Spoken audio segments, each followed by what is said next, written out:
Hello students, very good afternoon to all of you. I am Vikrant Bhardwaj, your physics tutor, और आप देख रहे हैं आपका YouTube channel physics chemistry solution. और आज हम डिस्कस करेंगे बेटा करंट इलेक्ट्रिसिटी का next topic electrical resistance. Electrical resistance.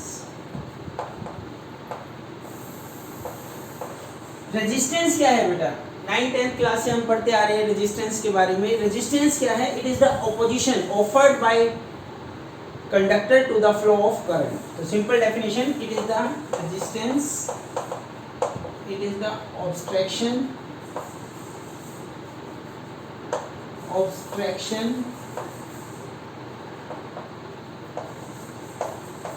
offered by a conductor, it is the obstruction offered by a conductor to flow of current,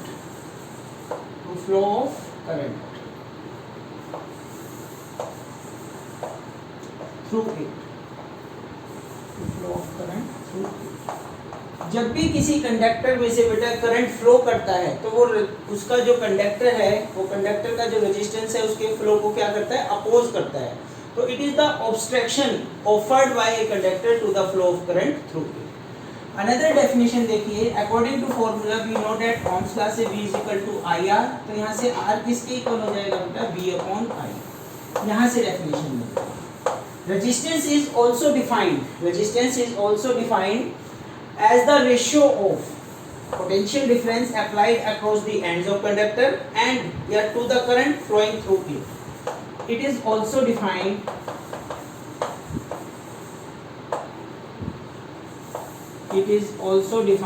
as the ratio of potential difference applied, potential difference क्या चीज? V, potential difference applied across the ends of conductor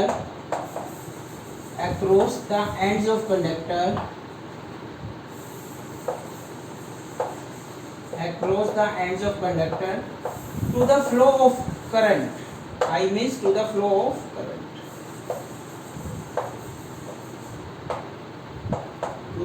current, through it. तो यहाँ पे बेटा हमने दो तरीके से डिफाइन किया किसको? रेजिस्टेंस को।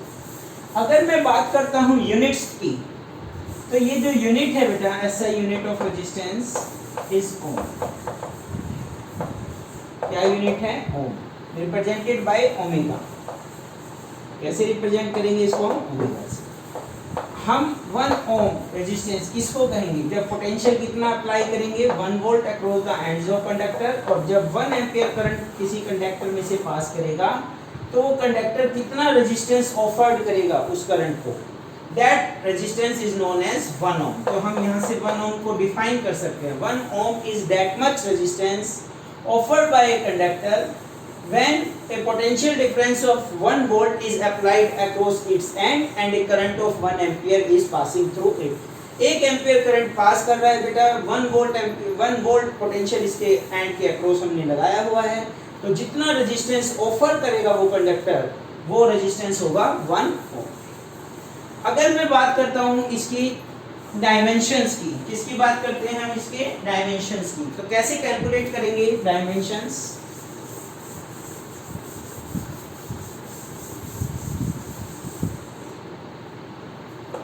R is equal to V/I. We know that work done upon charge किसके इक्वल होता है? पोटेंशियल के इक्वल। तो V के प्लेस पे क्या आ जाएगा? Work upon charge I। Work का जो डायमेंशन फॉर्मूला है वो होता है बेटा mL2T-2। Charge Q is equal to IT और एक I और I करंट को हम एम्पियर में मेजर करते हैं, तो mL2T-2 ampere time T again ampere. तो इसको हम रीअरेंज करेंगे, क्या हो जाएगा? mL2T-2 ये है, एक ऊपर जाएगा -3 और A ऊपर जाएगा A-2। This is the dimension formula of A resistance. Circuit में कैसे बेटा शो करेंगे रेजिस्टेंस को? जो सिंबल की बात करता हूँ रेजिस्टेंस का सिंबल, ये 3 टाइप के सिंबल आपको याद रखने हैं।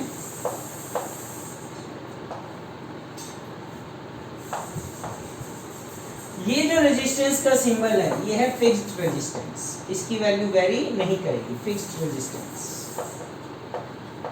दिस इज वेरिएबल रेजिस्टेंस, इसकी वैल्यू हम चेंज कर सकते हैं, वेरिएबल रेजिस्टेंस, इसकी वैल्यू भी बेटा हम वेरी कर सकते हैं और इसको बोलते हैं RH रियोस्टेट। तो these are the three symbols of resistance. ठीक है, तो हमने डिस्कस किया रेजिस्टेंस की क्या डेफिनेशन है, क्या उसका फॉर्मूला है, unit, and last one is it's dimensional formula.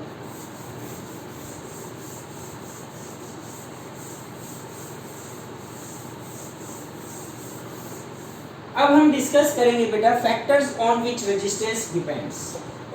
कौन कौन से वो फैक्टर्स है जिस पे रेजिस्टेंस डिपेंड करता है, factors on which resistance depends.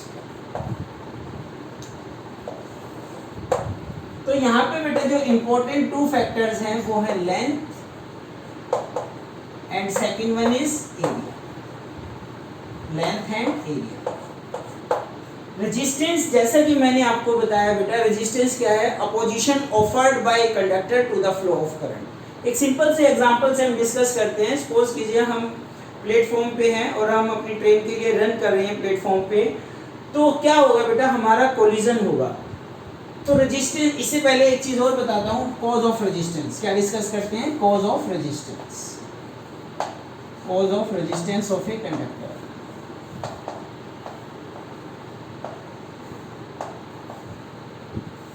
किस वजह से रेजिस्टेंस होता है, कॉज, कारण क्या है रेजिस्टेंस का। एक्चुअल में क्या होता है बेटा, ये एक हमने कंडक्टर कंसीडर किया, इस पे हमने इलेक्ट्रिक फील्ड अप्लाई किया, बैटरी से कनेक्ट कर दिया, this is the direction of electric field, और जो इलेक्ट्रॉन होगा वो किधर मूव करेगा, किधर ड्रिफ्ट करेगा, towards the positive end of the conductor. पर ऐसा नहीं है कि बीच में कुछ भी नहीं है और वो भागता चला जाएगा। जब वो मूव कर रहा है towards the positive end of the conductor, उसका कोलिजन होगा किसके साथ, इलेक्ट्रॉन्स के साथ, या फिर एटम्स और ion of, atoms and ions of conductor, इनके साथ क्या होगा बेटा, इसका कोलिजन होगा। तो अगर लेंथ ग्रेटर है, 1 मीटर की लेंथ है और एक मैं कहता हूँ 2 मीटर की लेंथ है, इलेक्ट्रॉन को यहाँ से यहाँ मूव करना है, इलेक्ट्रॉन को यहाँ से यहाँ मूव करना है, तो इसमें जो चांसेस हैं कोलिजन के वो कम है, इसमें चांसेस ज़्यादा हैं। तो लेंथ बढ़ने से कोलिजन ज़्यादा होगा और कोलिजन ज़्यादा होने से मतलब क्या है, उसका रेजिस्टेंस ग्रेटर है। तो जैसे कि हम एग्जांपल में डिस्कस कर रहे थे, if a person run towards it's train, ठीक है, जो उसकी लेंथ है बेटा, जो डिस्टेंस है, लेंथ है, उसके बीच में सेपरेशन है, तो वो बीच में टक्कर खाता हुआ जाएगा। और अगर मैं कहता हूँ कि लेंथ हमने डबल कर दी, इंक्रीज कर दी लेंथ, तो ज़्यादा कोलिजन होगा, तो रेजिस्टेंस इंक्रीज करेगा। तो सिंपल से जो कंसेप्ट आता था, हमने एक्सपेरिमेंटली फाइंड किया, लेंथ इंक्रीज करने से रेजिस्टेंस इंक्रीज होगा, लेंथ डबल करके देखी रेजिस्टेंस 2 टाइम्स हो गया, लेंथ 3 टाइम्स करके देखी रेजिस्टेंस 3 टाइम्स हो गया। तो क्या फॉर्मूला बना, L is directly proportional to R is directly proportional to L, first factor. अब बात करते हैं एरिया की। तब जब वो प्लेटफॉर्म पे रन कर रहा है, अगर हमने प्लेटफॉर्म का एरिया डबल कर दिया, तो क्या है बेटा, क्राउड तो उतने, नंबर ऑफ इलेक्ट्रॉन्स तो उतने हैं जितने इसमें गिवन है, हमने क्या किया, एरिया इंक्रीज कर दिया। एरिया बढ़ने से जो कोलिजन होने के चांसेस हैं वो कम हो जाएंगे, और कोलिजन किसका कारण है, रेजिस्टेंस का। अगर कोलिजन कम तो रेजिस्टेंस कम, मींस एरिया इंक्रीज करने से रेजिस्टेंस डिक्रीज करेगा। एरिया अगर हम बढ़ा देते हैं प्लेटफॉर्म का तो कम टक्कर लगेगी, समझ पा रहे हैं आप, कम टक्कर लगेगी। जब इलेक्ट्रॉन मूव कर रहा है, ड्रिफ्ट कर रहा है towards the positive end of the conductor, तो बीच में उसका कोलिजन होता है।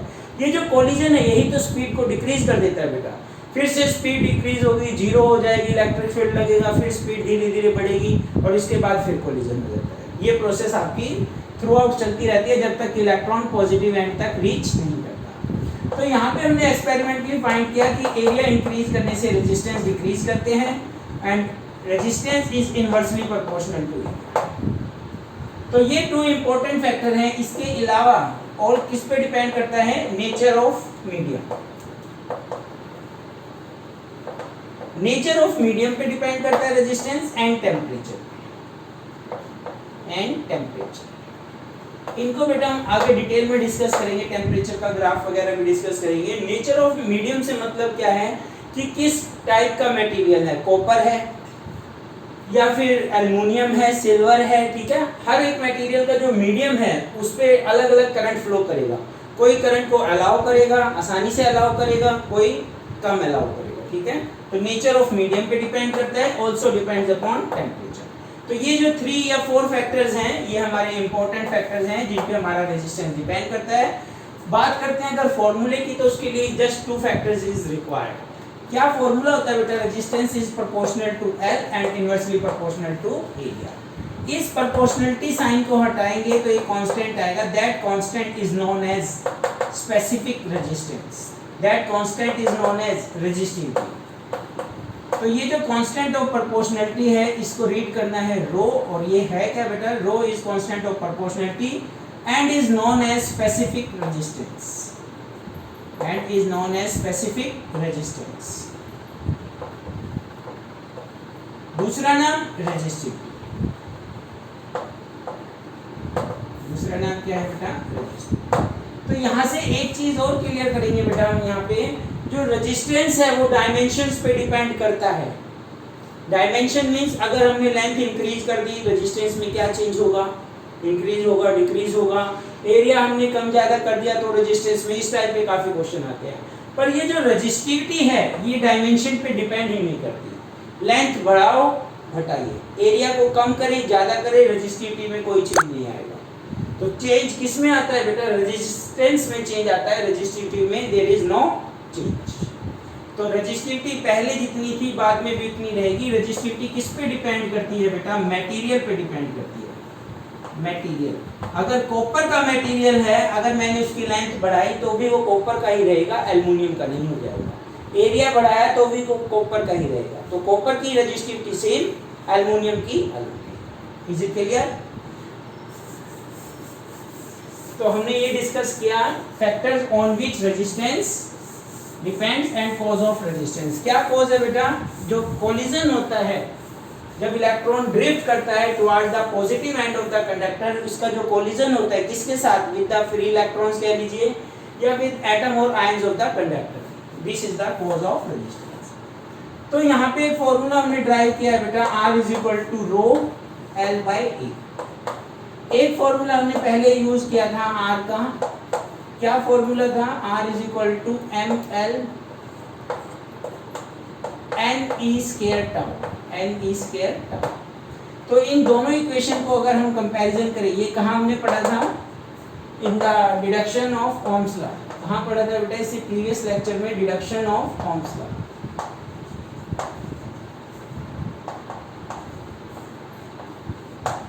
तो इन दोनों इक्वेशन को ध्यान से देखिए, R R L by A L by A. तो ये जो ब्रैकेट के अंदर टर्म है that is rho, that is rho. तो रो का फॉर्मूला आप याद रखेंगे NE स्क्वायर। इसका भी बेटा फ्रीक्वेंट यूज करेंगे। रो क्या है? MNE square. चलिए पहले इस फॉर्मूले से बेसिक चीजें डिस्कस कर लेते हैं। रो का एक फॉर्मूला ये आ जाएगा, R resistance area upon length. ये अगर बात करते हैं यूनिट्स की, यूनिट SI यूनिट होती है। कौन सी यूनिट? SI unit. रेजिस्टेंस की unit ohm, area metre square, length metre. 1 metre से मीटर कैंसिल, ओम मीटर क्या यूनिट है बेटा? Ohm metre. SI unit of rho. Resistance की यूनिट ओम और इसकी यूनिट ओम मीटर। एक चीज क्लियर? अब हम बात करेंगे इसकी डायमेंशंस की, डायमेंशनल फॉर्मूला, ठीक है। तो ये जो डायमेंशनल फॉर्मूला है अब आप दो तरीके से निकाल सकते हैं, एक इस फॉर्मूले का यूज करके निकालेंगे हम और एक डायरेक्ट इस फॉर्मूले से निकालेंगे। आंसर जो आएगा बेटा आपका सेम आएगा दोनों ही कंडीशन में, आप कोई भी एग्जाम में यूज कर सकते हैं। कोशिश कीजिए इससे निकालिए ताकि वो फॉर्मूला तो आपको याद ही है 10th लेवल से ही, ये भी आपको याद हो जाए, ठीक है। क्या निकालना है? Dimensional formula.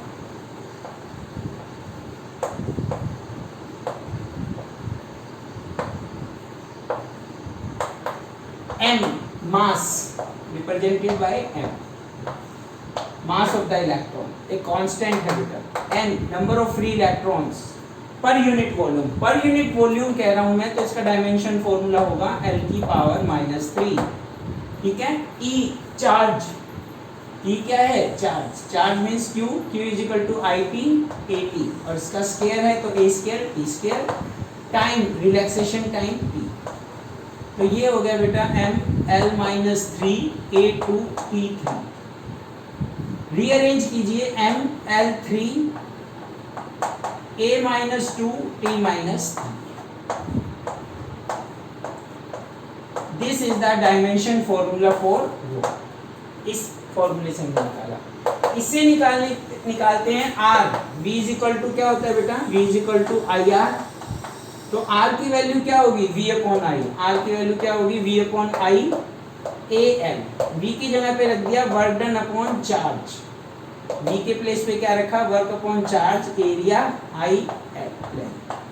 अब इसकी वैल्यू पुट कीजिए, ML2 T-2 work, force into distance, area L square, charge IT IL। इनकी भी डायमेंशन के फॉर्म में वैल्यू रखेंगे तो क्या आ जाएगा, ML4 T-2। I करंट को एम्पियर में मेजर करेंगे, time T, again I current ampere, L length. Rearrange कीजिए इसको, क्या आएगा, ML4 एक L ये है, ऊपर जाएगा L3, ठीक है, इससे ये कैंसिल हो जाएगा। T की पावर -2 एक और आएगा, T की पावर -3 एंड T की पावर -2। तो दोनों फॉर्मूले बेटा, दो फॉर्मूले फिजिकल फॉर्मूले से हमने डायमेंशन फॉर्मूला कैलकुलेट किया। एक बार मैच कीजिए, L3 A की पावर -2 T -3 मीन्स करेक्ट है, ठीक है, चेक करने की रिक्वायरमेंट नहीं है। अगर दोनों से सेम आ रहा है तो फॉर्मूला करेक्ट है। तो हमने क्या डिस्कस किया बेटा, ये जो रो है, रो का क्या नाम है, स्पेसिफिक रेजिस्टेंस, क्या नाम है, रेजिस्टिविटी। डिफाइन कैसे करेंगे, लेट्स सी।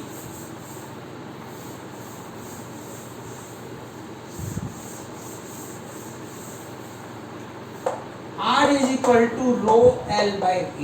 तो rho is equal to R A upon L।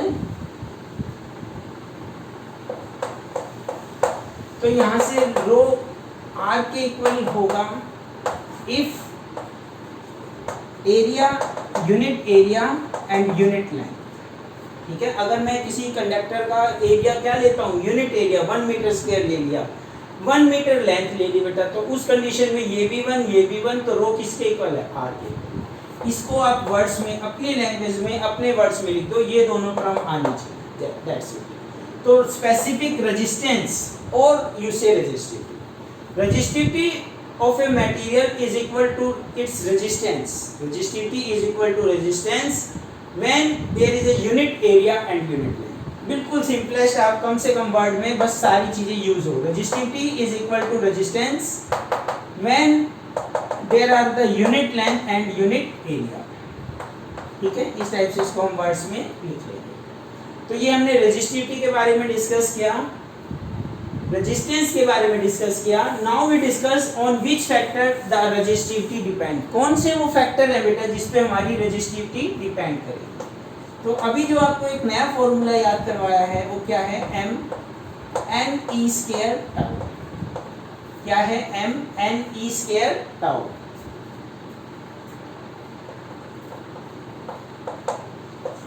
ठीक है, यहां तक क्लियर। तो ये जो m है बेटा, ये कांस्टेंट है, mass of an electron. E क्या है, चार्ज ऑफ एन इलेक्ट्रॉन। तो ये दो तो कांस्टेंट है।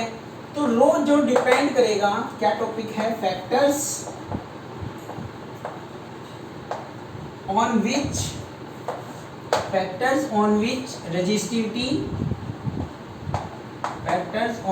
Resistivity means rho depends. तो फर्स्ट जो फैक्टर है वो n means number of free electrons और यू से इलेक्ट्रॉन डेंसिटी। आपको क्लियर हो चुका होगा बेटा क्या है अभी तक इलेक्ट्रॉन डेंसिटी, फ्रीक्वेंटली यूज कर रहे हैं हम इस वर्ड्स को। ध्यान से देखिए क्या रिलेशन है, 1/, कैसे डिपेंड करता है? Inversely proportional to number of free electrons per unit volume, या इलेक्ट्रॉन डेंसिटी का मतलब क्या होता है? Number of free electrons per unit volume, per unit volume. तो ये जो n है बेटा, कितने फ्री इलेक्ट्रॉन्स है एक यूनिट वॉल्यूम में, ये डिपेंड करता है नेचर ऑफ मटेरियल। बताया था मैंने, आगे डिस्कस करेंगे नेचर ऑफ मटेरियल। मटेरियल की नेचर क्या है, उसका अरेंजमेंट क्या है, नेचर ऑफ मटेरियल, इस पे डिपेंड करता है। आयरन है, कॉपर है, सब में अलग अलग होंगे बेटा वैल्यू, ठीक है। तो ये अलग अलग मटेरियल्स के लिए n की वैल्यू क्या है, अलग अलग होगी। कंडक्टर है, सेमीकंडक्टर है, इंसुलेटर है, तो ये जो नंबर ऑफ फ्री इलेक्ट्रॉन्स है सभी के लिए डिफरेंट है, और इस वजह से ये रो जो रेजिस्टिविटी है वो सबकी अलग अलग है। Is it clear? सेकेंड इसमें हम बात करते हैं, rho is also depend upon relaxation time.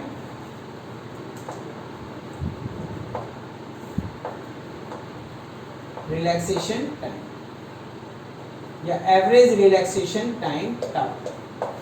कैसे डिपेंड करेगा? Rho is inversely proportional to tau. Tau क्या होता है बेटा, कई बार बच्चों को क्लियर नहीं हो पाता। टाउ क्या है? Average relaxation time between two successive collision. एक फर्स्ट इलेक्ट्रॉन का जो दो टक्कर के बीच का टाइम है वो टाउ 1, सेकेंड इलेक्ट्रॉन का टाउ 2, एंड इसी तरह से टाउ n। और उन सब का जब मैंने मीन लिया उसको मैंने टाउ से रिप्रेजेंट कर दिया। तो टाउ है क्या बेटा? टाउ है average relaxation time, average relaxation time. और जब हमने ड्रिफ्ट वेलोसिटी का डेरिवेशन किया था उसमें इसकी वैल्यू कितनी आई थी? 10 की पावर -14 सेकंड। इतना कम होता है, इतना फ्रीक्वेंट कोलिजन होता है जब इलेक्ट्रॉन मूव करता है। लेट्स सी रिलैक्सेशन टाइम पे कैसे डिपेंड करता है। अब अगर हम टेम्परेचर को इंक्रीज करेंगे, ठीक है, रिलैक्सेशन टाइम और यू से टेम्परेचर, एक नेचर ऑफ ये बताया था, बाद में आएगा, और एक रिलैक्सेशन टाइम ये टेम्परेचर पे। टेम्परेचर बढ़ने से क्या होगा बेटा? जब इलेक्ट्रॉन मूव कर रहा है तो वो कोलाइड करता है, ये जो वाइब्रेशन हो रही है atoms and ions of conductor में, ये और ज्यादा होना स्टार्ट हो जाती है। तो चांसेस ऑफ कोलिजन फ्रीक्वेंट होंगे, जल्दी जल्दी कोलिजन होगा। तो टेम्परेचर इंक्रीज करने से रिलैक्सेशन टाइम क्या होगा? डिक्रीज। और ये चीज डिक्रीज करेगी तो रेजिस्टिविटी क्या करेगी? इंक्रीज। इसको मैंने बॉक्स में रख दिया, इसको आप अच्छे से याद रखिए। Temperature increase, relaxation time decrease, और ये चीज डिक्रीज करेगी तो रो क्या करेगी? इंक्रीज। तो these are two factors on which resistivity depends. क्या रेजिस्टिविटी लेंथ पे डिपेंड करती है? लेंथ डबल कर दिया रेजिस्टिविटी में कितना चेंज आएगा? कोई चेंज नहीं आएगा। लेंथ हाफ कर दी रेजिस्टिविटी में क्या चेंज आएगा? कोई चेंज नहीं आएगा। क्या एरिया पे डिपेंड करती है? नहीं करती, ना तो लेंथ पे डिपेंड करेगी ना ही एरिया पे डिपेंड करेगी। वो रेजिस्टेंस है जो इन दोनों पे डिपेंड करता है। इस टाइप का क्वेश्चन बन सकता है बेटा रेजिस्टिविटी के ऊपर, ठीक है। इसके अलावा जो हम डिस्कस करेंगे यहाँ पे एक वर्ड, कंडक्टिविटी।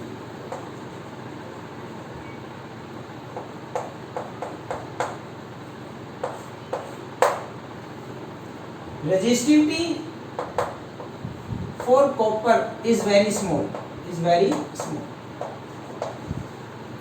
कॉपर की जो रेजिस्टिविटी है, ठीक है, वो स्मॉल है।